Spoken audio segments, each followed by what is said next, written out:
Hola, ¿qué tal? Muy buenos días tengan todos ustedes.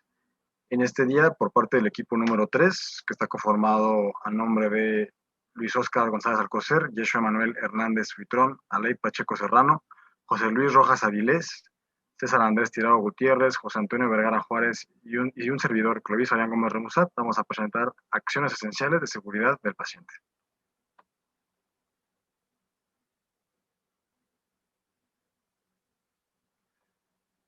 Ahora, en cuanto a introducción, se debe mencionar que es muy importante todo este tema, ya que la seguridad para el paciente durante los procesos de atención a la salud es prioritaria. Ahora bien, en México, el 2% de los pacientes hospitalizados mueren y el 8% padecen de algún daño a causa de eventos adversos. Sin embargo, el 62% de este tipo de eventos son prevenibles. Y aquí la importancia de todo este tema.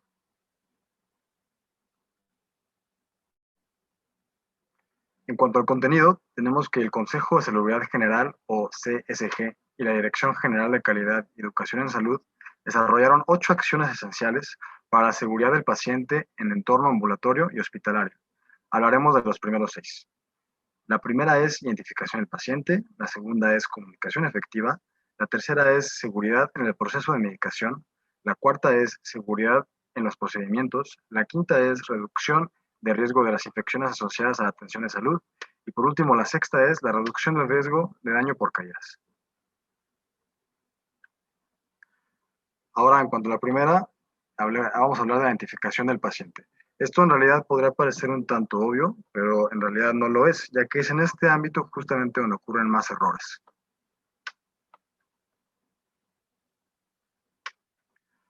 Ahora, en cuanto a la identificación previa, tenemos como objetivo mejorar la precisión de la identificación del paciente con al menos 2 datos. El primero es el nombre completo y el segundo es la fecha de nacimiento. También se debe mencionar que es muy importante tener una etiqueta o pulsera de identificación del paciente, ya que su propósito es, bueno, o sea, que estemos seguros de que le estemos brindando la atención adecuada a un determinado paciente, o sea, que estemos seguros que sí es ese paciente. Y esto puede incluir el nombre completo, la fecha de nacimiento, grupo sanguíneo, alergias, edad, sexo, etcétera, ¿no? Eh, También aquí hay mucho error en todo este ámbito. eh, por, bueno, usualmente puede ser por exceso de confianza por parte del personal médico, también puede ser por exceso del trabajo o una alta carga de trabajo, una mala organización o también mala comunicación. Eh, por ejemplo, usualmente ocurre que cuando se aplican medicamentos intravítreos, al no asegurarnos de que se trata de paciente adecuado, podemos administrar, por ejemplo, no lo sé, ranibizumab, bevacizumab o aflibercept en el paciente equivocado o en ocasiones hasta más graves en el paciente equivocado y en el ojo equivocado. Entonces, siempre hay que tener mucho cuidado en todo este aspecto para ver qué procedimiento se va a realizar, ya sea administración de medicamentos, extracción de sangre, infusiones intravenosas, etcétera.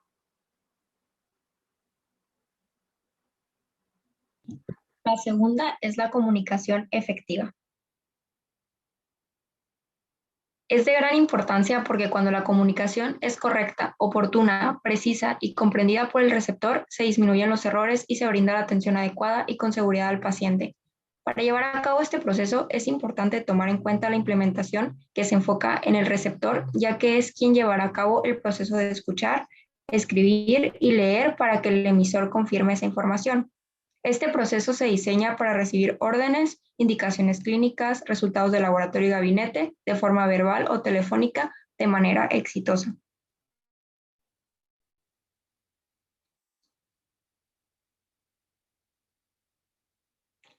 Este proceso consiste en escuchar completamente la indicación o el resultado, escribir en papel la indicación o el resultado del laboratorio y gabinete. Es importante recordar realizar las notas con letras legible, separar con comas y no usar abreviaciones. El siguiente punto es leer la indicación o el resultado tal como se escribió y finalmente confirmar que el receptor anotó y leyó sea exacto para poder brindar la información completa.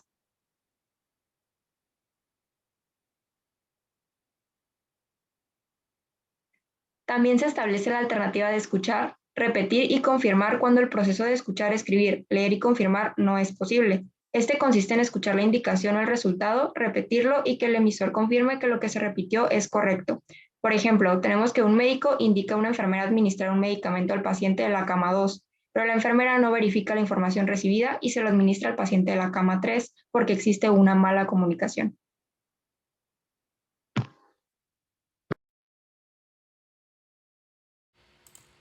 En el caso de la seguridad en el proceso de medicación, tendremos que el objetivo en general es fortalecer las acciones relacionadas con el almacenamiento, la prescripción, transcripción, dispensación y administración de los medicamentos. En el caso de la adquisición y el almacenamiento, es importante tenerlos en un lugar seguro, con condiciones ambientales adecuadas. La receta debe de tener el nombre de la institución, el nombre del médico que la expide, el número de cédula profesional y su firma, además de la fecha de elaboración, el nombre del paciente, la fecha. El protocolo universal tiene el objetivo de reforzar las prácticas de seguridad ya aceptadas internacionalmente y reducir los efectos adversos para evitar la presencia de eventos centinela derivados de la práctica quirúrgica y procedimientos de alto riesgo. Este protocolo se basa en ciertas indicaciones bastante sencillas, pero que resultan esenciales. En primer lugar, marcar el sitio anatómico en la piel del paciente previo al procedimiento. Existe también el proceso de verificación previo al procedimiento, el cual va a consistir en verificar al paciente el procedimiento de los equipos, los documentos, las alergias, el riesgo de sangrado, entre otros tipos de padecimientos que pudieran alterar el procedimiento o las secuelas futuras. Y el timeout, que es la confirmación de toda esta información recabada previamente en el momento inmediatamente previo al inicio de un procedimiento. Esto va a evitar que exista alguna duda o confusión.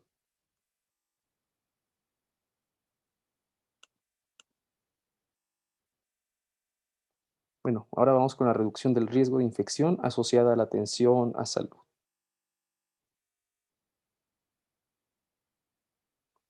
Vamos a dividir en 5 momentos el aseo de manos. El primer momento va a ser previo a tocar al paciente. El segundo momento, antes de realizar una tarea aséptica. El tercer momento, después de estar en riesgo de exposición a líquidos corporales. El cuarto momento, después de tocar al paciente. Y finalmente el quinto momento, después de estar en contacto con el ambiente del paciente.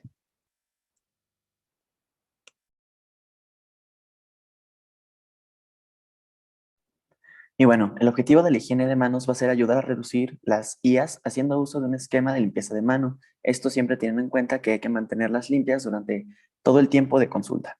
Y entre las acciones que podemos encontrar, pues es revisar de manera constante la calidad del agua, entre estos los niveles de cloro que marque la ley vigente.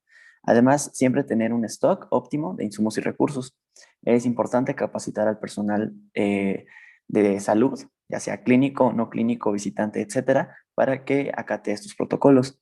La educación a los pacientes para que adopten, así mismo como sus familiares, estos regímenes son importantes para evitar estas futuras complicaciones. Es importante notar que la higiene de manos es uno de los factores de riesgo modificables más importantes para evitar complicaciones intrahospitalarias, por lo que como personal de salud no lo debemos dejar pasar.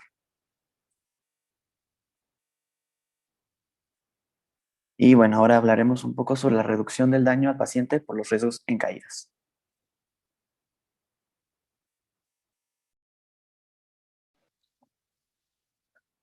Ok, primero hay que hablar sobre qué objetivos se tiene que tener tratando este aspecto. Primero hay que prevenir la mayor cantidad o porcentaje posible de caídas y accidentes, ya que muchas veces es bastante prevenible la mayoría de los eventos que terminan sucediendo, ya sea por falta de precaución, por falta de medidas en ¿cómo se llama?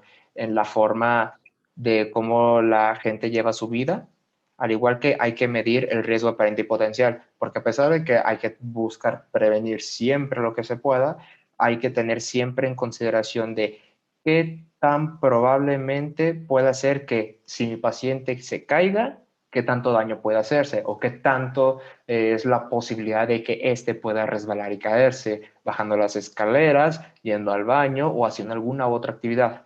Y sobre todo, y lo que podemos decir que confluyen en estas últimas dos, en esta tercera, es el evitar la mayor cantidad de daño posible, porque esto es lo que principalmente se busca. Muchas veces lo que sucede al momento de que una persona sufre una caída, tiene a tener una lesión traumática la cual puede afectar su salud, al igual que si hay pacientes los cuales están en un estado delicado, es importantísimo evitar que esto suceda, ya que puede afectar su salud por igual.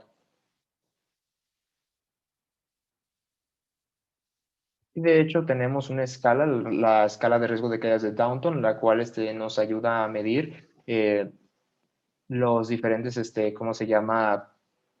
El riesgo que se puede tener para tener caídas. Hay que tomar en cuenta si la persona ha tenido caídas previas, si qué tipo de medicamentos tiene, o sea, tenemos aquí una lista de medicamentos que comprenden desde los tranquilizantes sedantes hasta los antidepresivos y otros medicamentos. Déficits sensoriales, tener mucho en consideración el estado mental, ya que este es un factor muy, muy importante, asimismo como la deambulación, ya que nos indica más o menos qué tan independiente es el paciente al momento de llevar a cabo sus movimientos.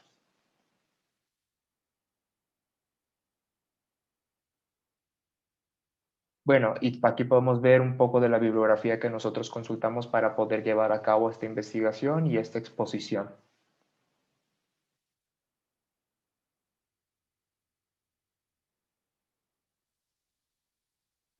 Con esto acabamos esta ponencia, agradecemos muchísimo su atención y esperamos que les sea de utilidad para su práctica médica.